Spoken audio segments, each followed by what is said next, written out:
Las cataratas se definen como la opacidad de una estructura que tenemos adentro del ojo que se llama cristalino. El ojo es un sistema óptico y varios de sus componentes son transparentes, entonces es indispensable que todas las estructuras del ojo funcionen adecuadamente para que se pueda generar buena visión. Las cataratas son que esta estructura, que se llama cristalino, que normalmente es transparente, con el paso del tiempo y derivado de diversos factores, se empieza a opacificar. El cristalino está formado de algo que se llaman fibras cristalinianas, que son completamente transparentes, y que cuando hay factores externos o bien cambios intrínsecos, ya sea en el metabolismo del cristalino, en otro tipo de factores importantes, las fibras del cristalino se empiezan a opacificar y eso gradualmente va generando cambios anatómicos en el cristalino, lo cual con el paso del tiempo va condicionando que un paciente vea borroso.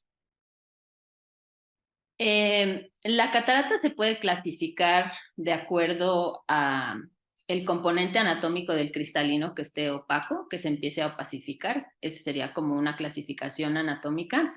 Y la otra sería de acuerdo a la etiología o causa que haya condicionado la catarata. Algo importante es que en general cualquier opacidad en el cristalino, ya sea pequeña o grande, nosotros le llamamos catarata. Es decir, puede haber casos donde el paciente tenga una mínima opacidad, un cambio mínimo en la anatomía del cristalino y a eso se le llama catarata. Si clasificamos a la catarata en términos anatómicos, la podemos dividir en tres. La esclerosis nuclear sería cuando la parte central del cristalino es la que se empieza a opacificar. Después seguiría la parte que se llama corteza del cristalino, que es otra capa, por llamarlo de alguna manera. Si esa se empieza a opacificar, entonces le llamamos catarata cortical. Y por último, hay otra opacidad que se da mucho más posterior, en la parte posterior del cristalino, que se llama subcapsular posterior. Generalmente estas son opacidades que empiezan en el centro del cristalino y que afectan el eje visual también. Entonces, de acuerdo a esa anatomía, podemos clasificar a la catarata y la otra es cuál fue la causa que condicionó que se opacificara el cristalino. Entonces, la más frecuente es que sea una catarata senil, es decir, que sea por envejecimiento o cambios anatómicos derivados de la edad en el cristalino.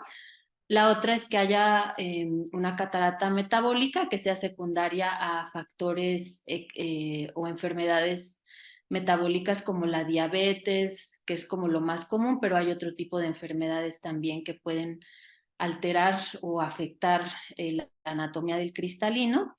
Y la otra es que se puede formar también derivado de un traumatismo ocular, ya sea contuso o penetrante, y a eso le llamaríamos catarata traumática. Pues hay varios factores que pueden favorecer la formación de catarata. Anteriormente mencioné como las causas más frecuentes, pero también hay otros factores importantes que están asociados. Por ejemplo, el uso de ciertos fármacos o medicamentos por periodos prolongados, como sería en términos generales el uso de los esteroides. También se ha considerado la exposición a la luz ultravioleta como un factor importante que pueda condicionar con el paso del tiempo la formación de catarata. Hay ciertas enfermedades oculares que dentro de sus manifestaciones clínicas cursan con catarata. El antecedente de una cirugía ocular previa, hay ciertas cirugías oculares que también pueden favorecer que tiempo después de que se realice la cirugía el paciente pueda desarrollar catarata. Hay pacientes que tienen cierta predisposición genética a desarrollarla, es decir, la catarata no es como tal un padecimiento que se herede, pero sin embargo hay pacientes que pueden tener historial o cierta predisposición familiar o genética a desarrollar la enfermedad. Y pues creo que en general serían las causas más frecuentes. Dependiendo de del grado de catarata, hay pacientes que pueden cursar en etapas iniciales asintomáticos. ¿Qué quiere decir? Que la catarata puede empezar a presentarse en el cristalino y no necesariamente los pacientes van a tener de inicio sintomatología. Solamente cuando la opacidad empieza a afectar el centro de la visión, que es lo que normalmente le llamamos eje visual, es cuando los pacientes pueden empezar a presentar cambios en general, digamos, ¿no? Pero la mayoría de los pacientes van a referir como una disminución gradual y progresiva de la visión, tanto de lejos como de cerca. Generalmente esta baja de visión es indolora, es decir, el paciente va notando que va viendo menos con el tiempo, pero eso en general no presenta ningún síntoma en el ojo como tal, ¿no?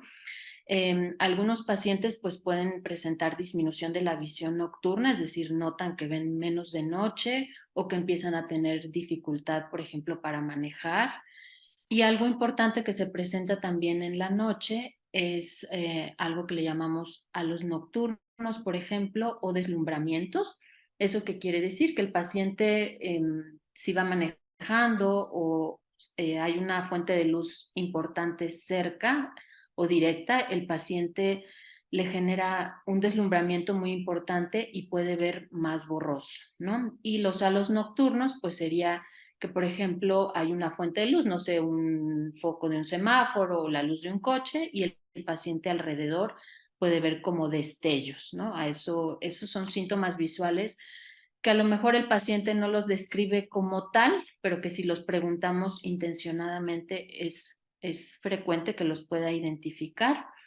Y pues básicamente el paciente puede ver borroso de lejos y de cerca, pero el común es que el paciente dice, pues cada vez siento que veo menos, puede ser aún a pesar de que traiga sus anteojos, el paciente nota que ya no ve bien. Y dependiendo del tipo de catarata, hay algunos pacientes que dicen, bueno, veo mejor si hay poca luz y si salgo y hay una luz intensa o importante, pueden presentar deslumbramientos, aunque sea en el día, y el paciente referir que ve más borroso, ¿no? Pero lo más importante, pues sería que describen los síntomas en términos generales, así como lo estoy comentando.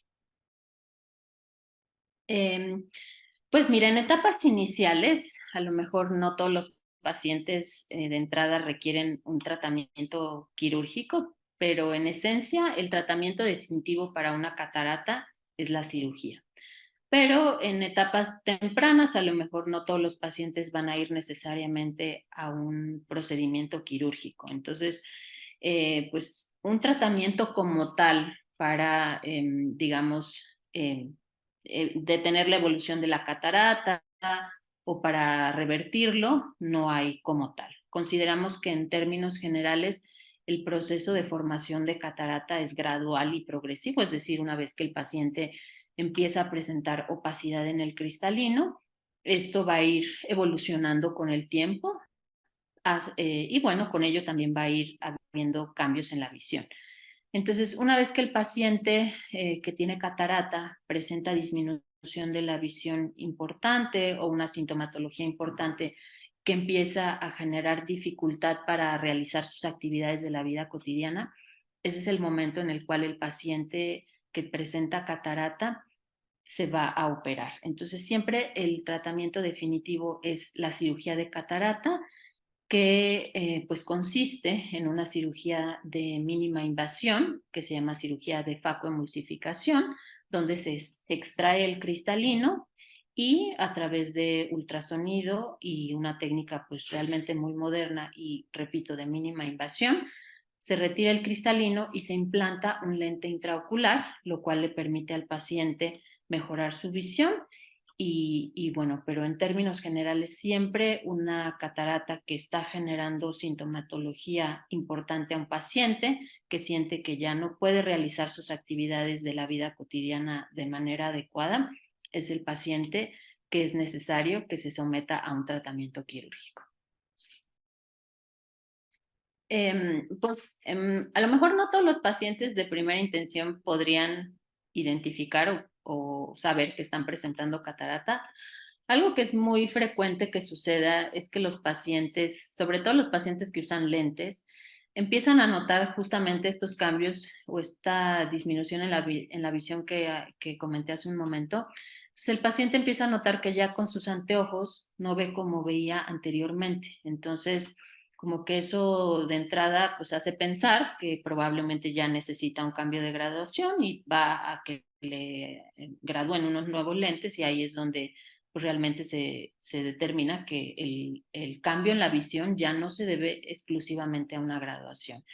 Entonces, en general, la revisión médica es importante, sobre todo para pacientes de edad avanzada, es decir, que un paciente que viene usando lentes de hace mucho tiempo, pero ya tiene, ya es un paciente de edad avanzada, ahí lo recomendable sí es acudir a una consulta médica con el oftalmólogo, porque a partir de los 60 años es frecuente que podamos encontrar otro tipo de patologías en el ojo, justamente la presencia de catarata o glaucoma o problemas en la retina que pueden estar asociados a la edad. Entonces, en pacientes de edad avanzada es mejor acudir a una revisión médica para poder evaluar en general cómo está el ojo.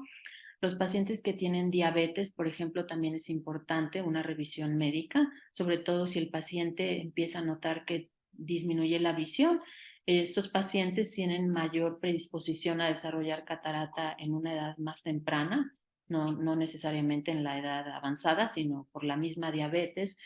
Entonces ahí es importante que cuando el paciente tenga una patología o una condición médica mayor, sí es importante acudir al médico a una revisión oftalmológica, porque realmente ahí es donde vamos a poder evaluar en términos generales el ojo y poder identificar si esta disminución de la visión que está presentando el paciente se debe a la formación de una catarata o hay una enfermedad más, y que obviamente sabemos que esto pues implica otro tipo de tratamiento y no solamente el que el paciente pueda cambiar de unos lentes.